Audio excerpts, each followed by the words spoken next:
Começar falando um pouquinho de mim.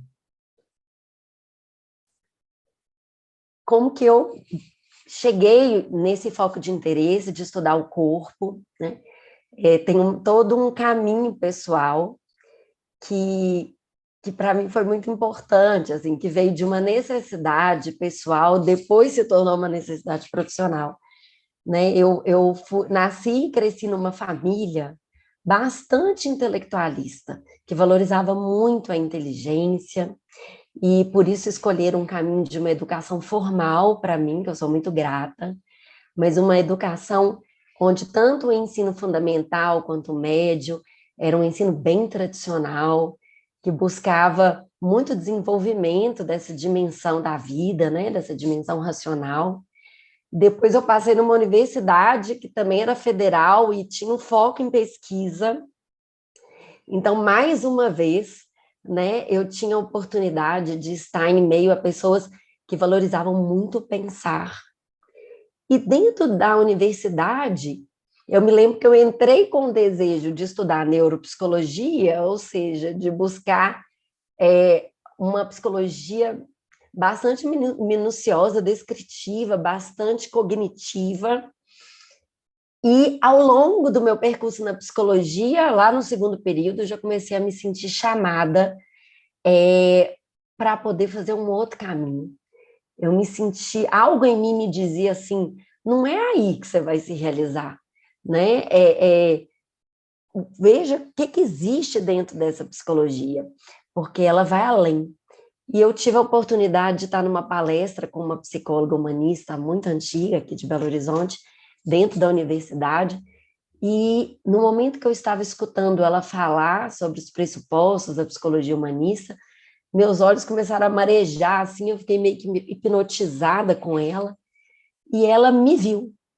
E ela me viu no meio de todos aqueles alunos e falou assim, por exemplo, você está se expressando sem falar, seus olhos estão aqui lacrimejando e tal. Quando ela falou isso, eu me conectei com um desejo tão grande de ser capaz de sentir tudo aquilo, né, que ela trazia enquanto concepção de homem, enquanto cuidado com sentimentos, né, enquanto um caminho que ia além, né, do pensar e do raciocinar, né, e das técnicas psicológicas, que naquele momento eu já comecei a me interessar bastante pela psicologia humanista dentro e fora da universidade. E aí eu fui buscando alguns caminhos de formação que envolviam muito a vivência, né? Sejam estágios clínicos, sejam... Eu também eu fui coordenadora e psicóloga de uma instituição psiquiátrica por 7 anos, e fui tentando colocar a mão na massa, e tentando buscar caminhos menos de pesquisa e acadêmicos, na contracorrente do que a universidade propunha, e fui buscando psicoterapias de grupo, formações em terapia corporal, gestalt terapia bioenergética, tentando me experimentar.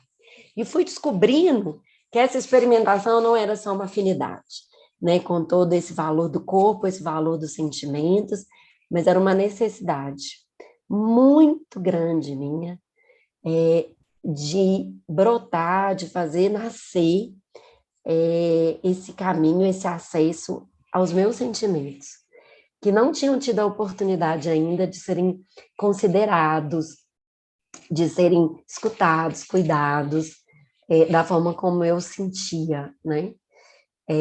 Necessidade, como eu queria me desenvolver, até mesmo para poder naturalizar essa escuta, esse cuidado, esse contato com os meus clientes.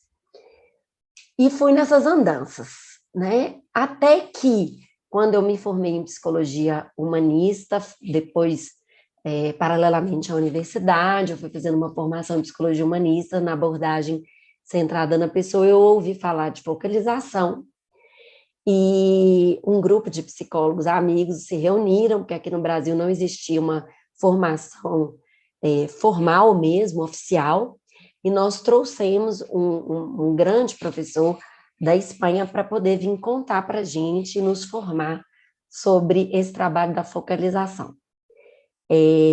E aí, no meu primeiro contato com a focalização, eu tive uma sensação de muita gratidão. Porque eu falei, gente, esse caminho, ele me possibilitou ir entrando em contato comigo de uma forma muito nova.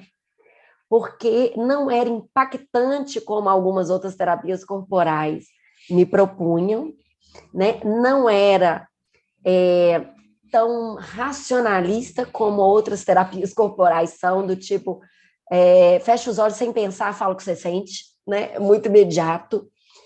Não era assim.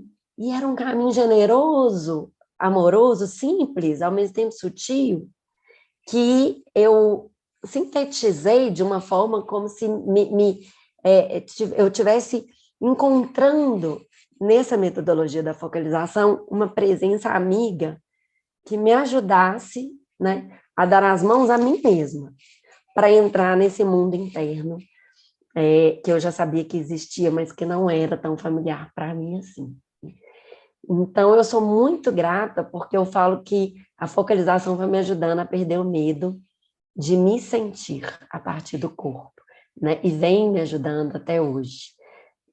E foi assim, com esse desejo de incluir o meu corpo, de poder escutar o meu corpo, de poder aprofundar no sentir a partir do corpo, que eu fui caminhando na focalização desde 2009, né? Me formei em 2012 e me tornei coordenadora, a Maria Luísa também compõe o Instituto Brasileiro de Foco, se tornou coordenadora em 2014, eu em 2016, para que a gente pudesse ir formalizando essa formação no Brasil e tentando trazer essa metodologia de cuidado, de escuta ao corpo, também para os terapeutas, né, que não se restringe aos psicólogos.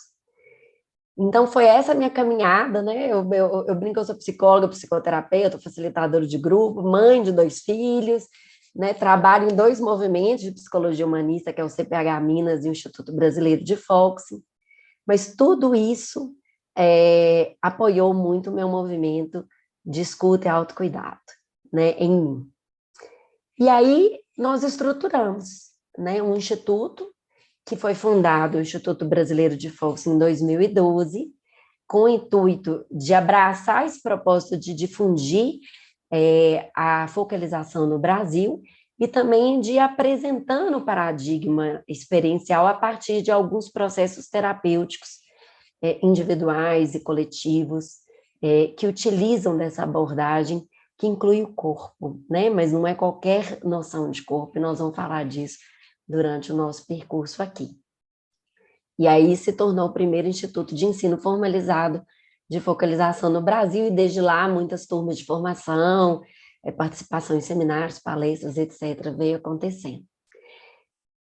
Então, gente, é com essa paixão, né, pelo movimento da inclusão do corpo em psicoterapia, que é de onde eu busco falar e trazer um pouco do que a gente vai viver aqui hoje, né?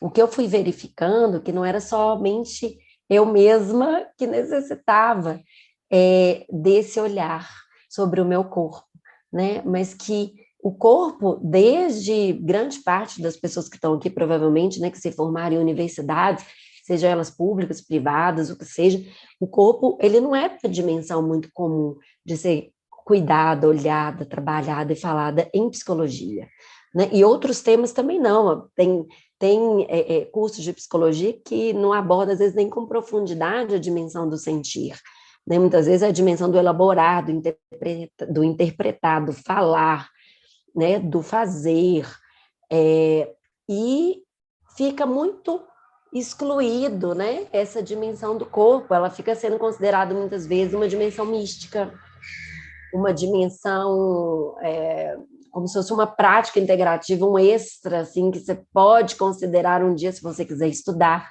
né? E o que acontece? Os profissionais são formados com esse olhar fragmentado, né?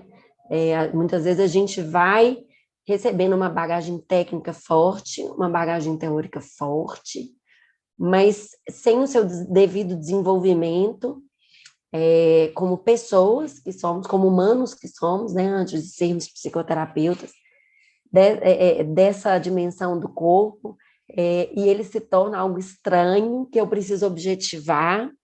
Muitas vezes eu preciso fazer uma escuta do corpo do meu cliente como um objeto, né, que está sendo possuído por um processo de adoecimento, ou que, né, que está lá e então, mas não consigo lidar com ele, às vezes não consigo olhar no olho do meu cliente, não consigo interagir com todos os meus sentidos, né? Então, o profissional, ele pode, eu vou falar sempre do pode, não está, né? Porque não é uma verdade absoluta, mas o profissional pode ir se formando desincorporado, né? Ou, trazendo agora para o campo pessoal de todos nós aqui, quantos de nós, como clientes que somos também, ou como pessoas, estamos nos sentindo desincorporados, né? De nós mesmos, sem esse acesso, sem essa trilha de contato interno, né?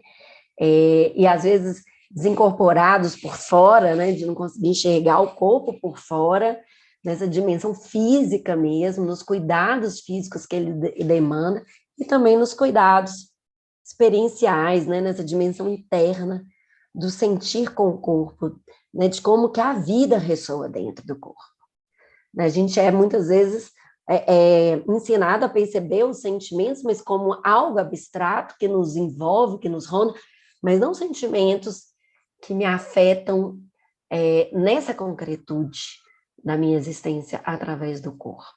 Né? Porque toda experiência, toda interação que eu tenho com o mundo, ela tem uma ressonância corporal. Eu posso percebê-la ou não. Né? Eu posso ter a capacidade de reconhecer essa ressonância ou não. Eu posso te falar de uma raiva abstrata que eu sinto, mas eu posso falar uma raiva que me aquece, que fecha a minha garganta. Né? Eu posso falar de um medo que me aperta. Né? E isso depende do grau de atenção que eu coloco sobre mim mesma. E a vida está onde a minha atenção está. Né? Hoje em dia, a nossa atenção está no celular, no computador, na janela número 2 ou 3 que eu abro no computador, e a minha atenção vai sendo dividida, como se isso fosse uma capacidade de abraçar a vida, né? De abraçar esse todo. E a minha presença está onde está a minha atenção, né? Minha vida está onde está a atenção. Então, como é que fica esse processo de colocando a atenção no corpo, para ir percebendo, né, como que tudo isso que me rodeia, que me envolve, ou que eu interajo, né, as minhas relações, o meu mundo, ali aquele contato que eu tenho no elevador, né, ou aquela lembrança que veio dentro de mim e que me gerou uma sensação, como é que isso pode ser incluído e considerado a partir da minha atenção no corpo. Né? Se eu não coloco minha atenção sobre o corpo, talvez eu perca uma grande dimensão da manifestação da vida em mim. Então, foi com toda essa provocação, né, dessa exclusão do corpo ao longo da história da psicologia, né, muitas vezes, dessa exclusão do corpo na nossa própria educação, né? Alguns aqui talvez tiveram o privilégio de serem ensinados a se escutarem, a se olharem, a serem alfabetizados nesse sentir, considerando, né, as suas manifestações internas, corporais, mas o que naturalmente a gente escuta é que não é tão comum assim. Então, a ideia é que a gente possa começar o nosso movimento hoje pensando um pouco sobre o corpo.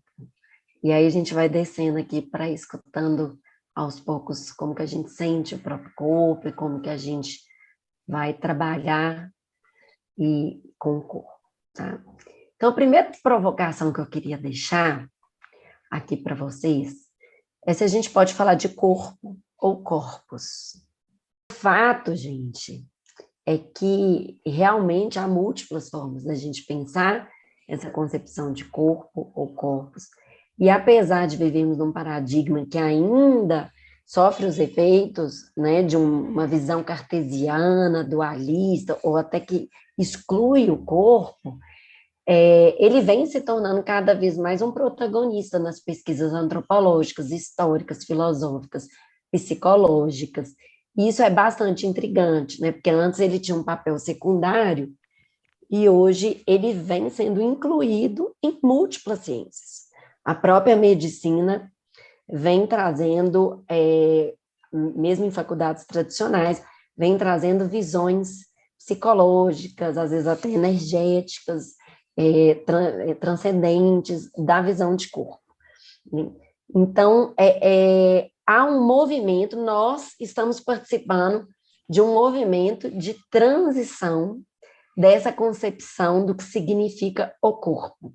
Né? Mas até a gente chegar nessa inclusão devida, né, de dar um lugar ao corpo como digno da confiança, né, como importante para a compreensão de todo o humano e da dimensão existencial, como a Ieda trouxe, a gente precisa ir entendendo como que essa concepção tem sido formada, porque ela não tem sido formada só a partir de um olhar científico, né? Ela tem sido considerada a partir de um olhar cultural, social, religioso, né? A partir da influência de várias marcas da história da humanidade, e é isso que eu quero convidar vocês a fazer agora, que a gente faça um percurso a partir de imagens, sobre como que o corpo já foi compreendido a partir dos valores, dos princípios, né, e da cultura de uma determinada época da humanidade. Como é que essa concepção de corpo foi formada? Que a gente sabe que, em muitas culturas, o corpo foi uma expressão viva de toda uma liberdade daquela cultura, né, daquela fase do pensamento da humanidade, enquanto que em outros momentos, né, o corpo foi controlado, o corpo foi oprimido, o corpo foi silenciado e também revelou muitas concepções daquela fase da humanidade. Né? Então, eu queria propor que vocês pudessem receber essas imagens por uns 2 minutos, mais ou menos, que a gente vai passar aqui, e ao invés de tentar racionalizar a imagem, de onde ela vem, que época que é, né, tentem perceber a impressão, a sensação, ou até um sentimento que essa imagem te provoca. Talvez vocês não consigam receber de todos, né, mas aquelas imagens mais significativas, ver o que vocês escutam, que palavra que vocês escutam brotando dessa imagem para vocês. Tá bom?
Muitas imagens, né, gente, do corpo.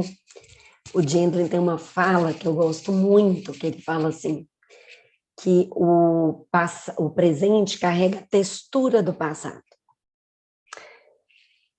Essa marca, né, essas pegadas, esse rastro do passado, né? Então, o corpo já foi considerado, a partir das condições sociohistóricas aí, de cada tempo, mas muitas delas sobrevivem até hoje, né? Queria escutar vocês. Se alguma imagem mexeu mais, se vocês anotaram aí algum sentimento que veio com alguma imagem, alguma sensação. Gente, na formação de focalização, a gente passa em cada uma dessas fases, tentando aprofundar, né? Qual o legado de corpo é deixado por essas fases da história da humanidade, né? Mas a gente vê que em cada fase, há uma tentativa de complementação de algo que faltou, né, em alguma outra parte, né, em alguma outra fase da história. Então, quando a gente olha para os corpos gregos, a gente percebe até o desenvolvimento, né, que eles davam ao movimento, ao esporte, o quanto que o corpo era valorizado e considerado. Dentro da polis, era considerado, inclusive, assim, o desenvolvimento do corpo era considerado um caminho de fortalecimento mental para que aquele cidadão pudesse exercer o seu papel na polis. Então, existia uma concepção integrada, né, entre a estética e a ética, entre um corpo de fora, esteticamente idealizado, perfeito, com o desenvolvimento desse ser por dentro. Há diversas concepções de corpo na Grécia Antiga, em Aristóteles, Sócrates, Platão, alguns mais integrados, outros mais dualistas, mas é uma concepção que reconhece um corpo integrado, né? Um corpo que faz parte da cultura, da sociedade, um corpo que não é visto só do ponto de vista externo, mas também interno, né? Onde, normalmente, o desenvolvimento desse corpo ele significava o desenvolvimento de virtudes, né, daquele homem participante da vida e do mundo. Então, é uma concepção bem integrada. E depois a gente vem com a Idade Média, né, que já vem apartando o corpo dessa possibilidade de ser incluído como digno de confiança ou como caminho para o desenvolvimento humano. Né? O corpo passa a significar pecado, perigo, ameaça para aquela sociedade, né? Então ele deveria ser jejuado, flagelado, escondido, reprimido, né? Um corpo com uma visão sombria, escura, né? Por quê? Porque a beleza, a purificação passava pela alma e não pelo desenvolvimento do corpo, né? Então o corpo é como se fosse uma prisão para a alma. Então, há todo um ataque sobre o corpo, né? E a gente poderia falar isso aqui de uma forma mais profunda. Mas o corpo era um desvio da alma, né? Então, quanto menos, vocês viram até pela manifestação da imagem, né? As santas cobertas, a nobreza coberta com roupas, joias, né? Quanto menos o corpo estava aparente, né? Mais isso poderia significar um caminho de purificação ou até de riqueza. Então, é uma outra visão. Né? E vamos trazer isso aqui um pouco mais para perto, né? Quantos de nós não já escutamos pessoas também, ou até mesmo a gente, que não tem essa liberdade para experimentar o próprio corpo, né? Sem culpa, sem ser um pecado, sem medo, né? Então, tá vendo que a gente pode falar da história, mas a gente fala da gente. Né? E aí vem o Renascimento, tentando novamente, com o movimento cultural do humanismo, né, o movimento filosófico, resgatar o valor do humano, resgatar a beleza do corpo, né? Tentando trazer uma visão menos focada, trazendo um contraponto entre o divino e o sobrenatural, né, para um corpo que pode ser valorizado como algo natural. Então, todas as obras de arte demonstram as curvas, expõem o corpo de um jeito próprio, de um jeito natural, e há uma valorização do prazer e das formas físicas, né? O movimento de valorização do prazer chama de hedonismo, né? Então, isso é manifestado em todas essas obras artísticas do movimento do Renascimento como uma liberação do corpo. Se a gente parar para pensar, esse movimento ele deixa para a gente o legado de que o corpo pode ser livre e permitido. Né? Então, há um resgate dessa liberdade de ser a partir do corpo. E aí a gente vai caminhando para uma fase, né, para uma idade contemporânea que envolve o iluminismo, depois o capitalismo e até a nossa era digital agora, essa revolução tecnológica, que traz diversas concepções de corpo. Né? No iluminismo, há uma tentativa de resgatar o contato com o corpo, mas menos pela arte, mas pela ciência. Né? Então, a partir da revolução científica, ao desenvolvimento das ciências, da biologia, medicina, o desenvolvimento, por exemplo, da anestesia, né? Então, esse corpo passa a ser objetivado, estudado a partir da razão. E para que ele pudesse ser melhor compreendido, a metáfora divina da Revolução Industrial, né, que seria esse corpo-máquina, esse corpo-engrenagens, né, ele começa a fazer sentido para conhecer o corpo de forma mais pormenorizada possível. Né? E ali, todo um pensamento cartesiano é desenvolvido, né, e há uma separação da mente do corpo. Né? Então, para que a gente possa estudar o corpo, é necessário eliminar todas as variáveis que podem interferir nesse conhecimento do corpo. Né? Tem até uma frase que eu adoro do Descartes, que ele fala que ele supõe que o corpo seja apenas uma estátua ou uma máquina de terra que Deus forma para esse fim. Quer dizer, ele é objetivado, retira-se do corpo toda a sensibilidade, né, que ele pode ter. Então, a gente vai percebendo que foi importante para o desenvolvimento das ciências, mas o corpo-máquina elimina essa parte sensível, né? E tão viva que o corpo traz e trazia no Renascimento, na Grécia Antiga, e novamente há uma separação das dimensões humanas. E no capitalismo, alguém falou aí, né? Eu acho que está muito claro para a gente o quanto que o corpo passa a ser um negócio, né? Então, vende-se a saúde desse corpo, né? Esse corpo precisa estar ação para essa força de trabalho atuar e manter esse sistema de geração de renda.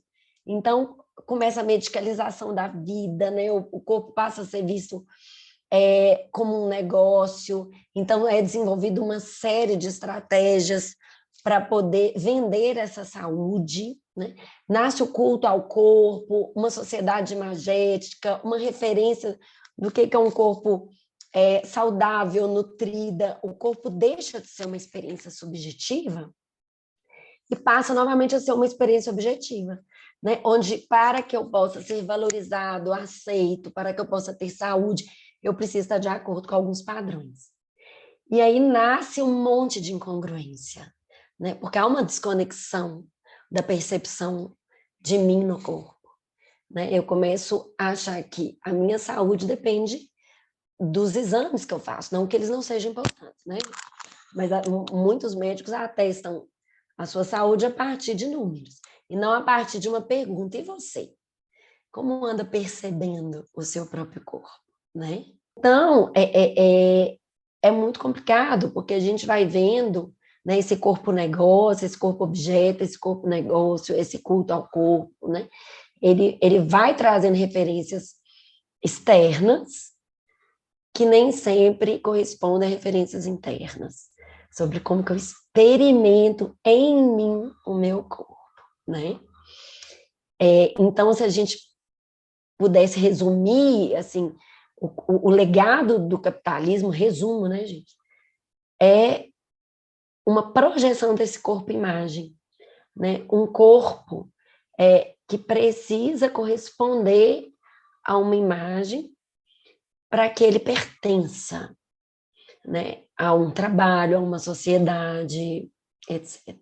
Mas também no movimento, nessa fase do desenvolvimento da humanidade, né, que a gente está trazendo essa ideia do capitalismo, começa também diversos movimentos contrários de reivindicação, né, de não é nem reivindicação, mas na verdade de uma reformulação desses hábitos culturais que ele veio implementando, desses hábitos comerciais que ele vem impondo no movimento de contracultura nos Estados Unidos, né, questionando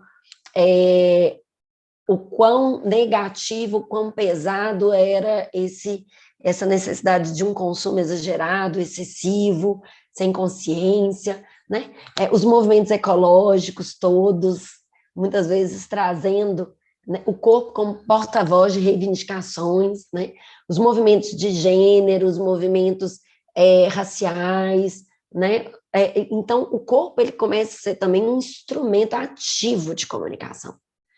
Isso tudo nasce no século passado, né? No século XX, nós estamos aqui no XXI, ainda com desdobramentos de tudo isso, o corpo podendo ser um porta-voz, né, de muitas comunicações. Então, ele não é mais apenas um objeto, algo a ser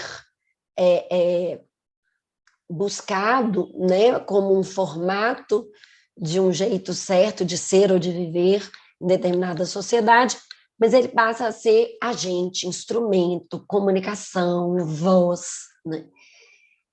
E olha para vocês verem como é que vem, né? Aí vem um movimento que é o que a gente está vivendo, da revolução tecnológica, da pandemia, né? Um movimento que tende a objetificar o corpo de novo, que tende a virtualizar o corpo, que tende, eu brinquei aqui, né, que a gente só tem a visão e a audição para a gente se sentir, que tende a retirar os sentidos desse corpo, porque houve uma sobrecarga muito grande do pensar, do trabalhar, né, do se isolar em detrimento do contato físico, né, o quão ficamos filtrados desse contato físico na pandemia e antes dela.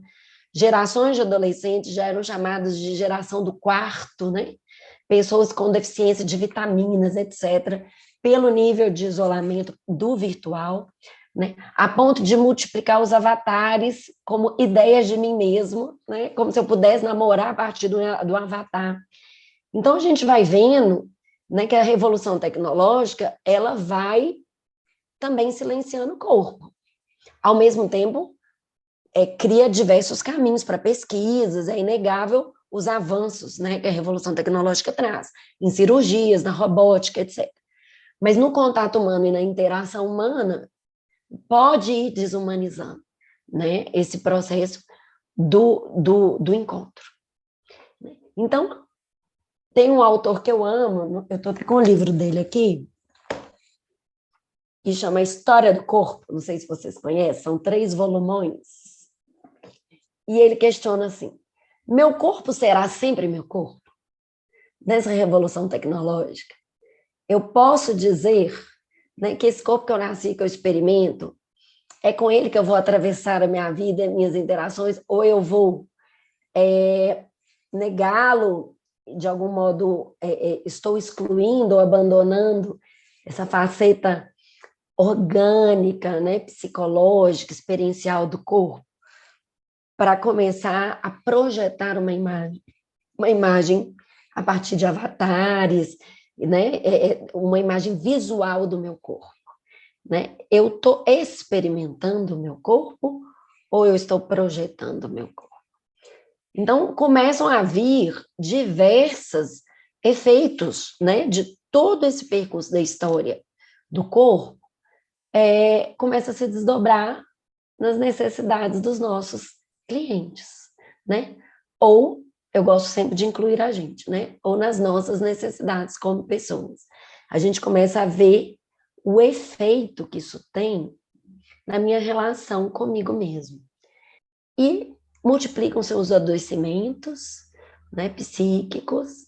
Muitas vezes há uma diversidade muito grande de manifestações corporais, para se dizer, da ausência do corpo. Então, por exemplo, os adolescentes, que aumentou o número, a porcentagem, né, foi aumentada com sintomas de automutilação. Né? Então, o corpo começa a ser usado para demonstrar a ausência do corpo. Olha que doideira. Né? A ausência do encontro, a ausência do contato, a ausência da capacidade de simbolização a partir do corpo, dessa escuta do corpo. Mas o corpo está sempre ali fazendo parte, né? Fazendo parte da minha vivência humana. Não tem jeito. Né? Excluir essa dimensão nos deixa, como minha grande amiga Maria Luísa fala, né? Capengas como humanos. Porque é no corpo e com o corpo que a vida se manifesta. Tem pessoas que estão com diversas alterações e disfunções do contato. E como diz a Gestalt terapia, né? As neuroses advêm da distorção do contato. Né? Então, a falta de contato com o corpo, né? A falta de contato com o corpo do outro, né? Vai gerando uma intersubjetividade bastante machucada, bastante empobrecida. Né? Então, a gente tem muito exemplo, né? Se a gente parar para pensar, a gente vai percebendo que cada pessoa relaciona com essa dimensão com a dimensão do corpo, a partir de uma visão que ela tem do corpo. Né? Tem pessoas que têm uma visão de que o corpo é perigoso, que o corpo pode trazer emoções, sensações, prazeres, né? Às vezes o prazer é mais perigoso que a dor. E criam estratégias de defesa, criam mecanismos de defesa para evitar esse contato. Né? Enquanto tem pessoas que já olham para o corpo com uma permissão para experimentar os sentidos, a vida, e se permitem muito esse contato. Outras pessoas concebem o corpo só a partir dos sentimentos, mas esquece que o corpo também tem demandas físicas, né, nutricionais, etc. E quando vê, já tem toda uma doença, né, estabelecida, alguma alteração metabólica. Então, isso tudo vai demonstrando que é muito comum os dualismos. Né? É muito comum a gente não funcionar ainda de forma integrada, né, com o nosso próprio corpo. Mas há muitos movimentos hoje que apoiam essa ressignificação da vida, incluindo o corpo. Né? Um deles é a psicoterapia experiencial, desenvolvida por Eugênio Gendre, que considera o corpo como o palco da vida, considera o corpo como todo o universo, como diz ele. Né? Num primeiro momento ele disse, o corpo é o inconsciente. Depois ele reformula. O corpo, ele é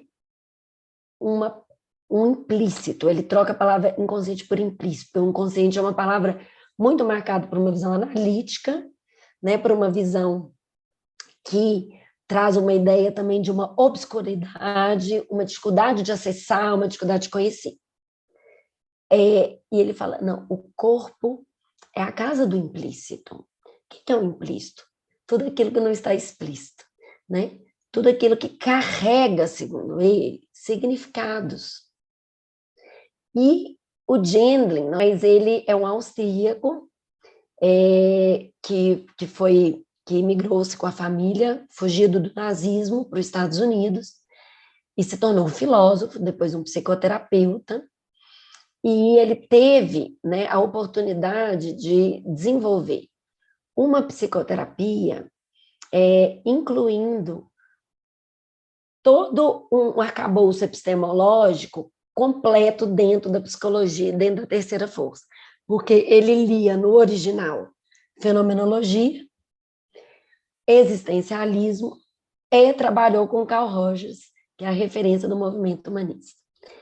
Então, ele faz uma síntese, né, para compor psicoterapia experiencial muito profunda, né, e que considera bases filosóficas e bases psicológicas.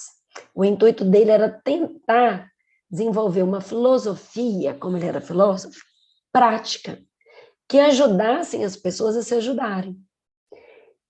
E o tema dele, né, de doutorado, ele queria compreender como que se dava o processo de simbolização humana. Ele pensou assim, a simbolização humana, se ela for toda racional e toda cognitiva, é uma simbolização que não gera mudança. E a grande revolução que ele traz, com todo o desenvolvimento da teoria dele, que ele descobre que a simbolização humana, ela é experiencial. O que é isso, né? É que todo o processo de autodescoberta de si mesmo, a partir das palavras que eu me refiro a mim mesmo, ela advém da experiência sentida. E aí ele foi chegando no corpo. Onde? De onde vem essas informações por onde eu posso confiar, né? De onde vem essas informações que eu tenho acesso para falar de mim? Vem do corpo. Né? Como é que ele chega nisso? A partir de uma concepção filosófica de corpo, né? Que vem de Merleau-Ponty. Merleau-Ponty é um filósofo, fenomenólogo, que trouxe uma contribuição muito grande a partir do conceito de corpo vivido. Não sei se vocês conhecem. Que é uma concepção de que o corpo, ele tem consciência. Ele tem consciência pré-reflexiva. O que é a consciência pré-reflexiva? É essa consciência pré-verbal, né? É um corpo que percebe, que tem percepção, que interage, né? E significa. Então, ele é um fenomenólogo, porque na fenomenologia a gente fala que a consciência é intencional, ela é doadora de sentido, né? Só que o Merleau-Ponty fala, ok, mas a consciência não é abstrata. Nós somos consciência corporizada. O nosso corpo também tem intencionalidade. O nosso corpo também se abre para perceber, né? E significar, intencionalizar o mundo. Então, o tempo todo o nosso corpo está registrando informações sobre como que a gente vive determinada experiência, como que a gente vive determinada relação, né, determinada interação com o mundo. E esse corpo é um corpo que, por ter uma consciência, ele precisa ser escutado, né? Porque ele não é um apêndice. Eu não tenho um corpo, ele não é um outro, ele não é algo que eu arrasto na minha existência. Eu sou o corpo. Então, a diferença dessa concepção, a gente pode trazer um exemplo, seria algo mais ou menos assim. Tem pessoas que falam assim, não, eu estou com uma dor no joelho, não é nem no meu joelho. Você já viu? Estou com uma dor na coluna. Parece que o corpo é uma massa, né, que me acompanha. Mais ou menos, para a gente trazer para o concreto a concepção do gênero, a gente falaria assim, dói em mim no joelho.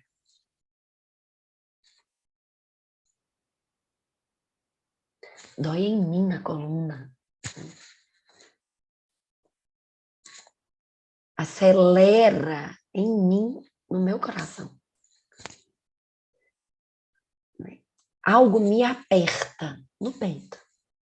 Tem localidade. Mas há algo aqui no corpo que se comunica. E que às vezes nem tem palavra. Às vezes a gente usa algo mesmo. Algo nebuloso, né? Assim, então, com uma sensação assim difícil de descrever, mas parece que é aqui. Então, bota a sua atenção aí, vê o que aparece. Ah, como se algo me apertasse. Então, essa visão de que o corpo, ele tem uma percepção e ele pode se comunicar, é uma visão desenvolvida pelo Merleau-Ponty, de onde o Gendlin vai construindo a concepção de corpo dele. E por isso incluindo uma outra visão de corpo, que não é essa que a gente foi falando, né? Dentro do arcabouço metodológico dele. Porque ele começou a perceber que as experiências, elas são corporalmente sentidas. Né? As experiências não são abstratas, né? Porque senão eu fico uma pessoa que sei muito de mim, mas não sinto de mim. E a mudança para ele, ela advém da minha capacidade de acompanhar interiormente os movimentos que são sentidos no corpo. E a partir de então, escutá-las. Ou seja, né, que os nomes, né, que as informações, que os nomes que vão me indicar os meus caminhos de cuidado, de cura, eu falo cura aqui entre aspas, tá? Mas as minhas necessidades, que elas não venham da minha mente, mas venham dessa capacidade de parar e escutar. Vocês já viram pessoas que falam assim, não, eu estou sentindo, eu estou sentindo uma tranquilidade com a mudança que eu tive de cidade? Ok, falou. Outra coisa é você convidar ela. E veja como é que é escutar isso que você está dizendo. Me sinto tranquila com essa mudança de cidade. Pergunta e espera. Veja como é receber essa palavra em você. não parece tranquilidade, parece que eu estou apertada, né? Quer dizer, estou dando um exemplo aqui, mas para a gente perceber que nem sempre os caminhos indicados, pelo que eu penso, pelo que eu sei de mim, é como o meu corpo está vivendo. Né? E é somente quando eu escuto o meu corpo que eu consigo receber o que realmente é verdadeiro, né? Ou que é realmente vivido em mim. Então, o Gendley fala, né, que a mente às vezes mente, mas o corpo não.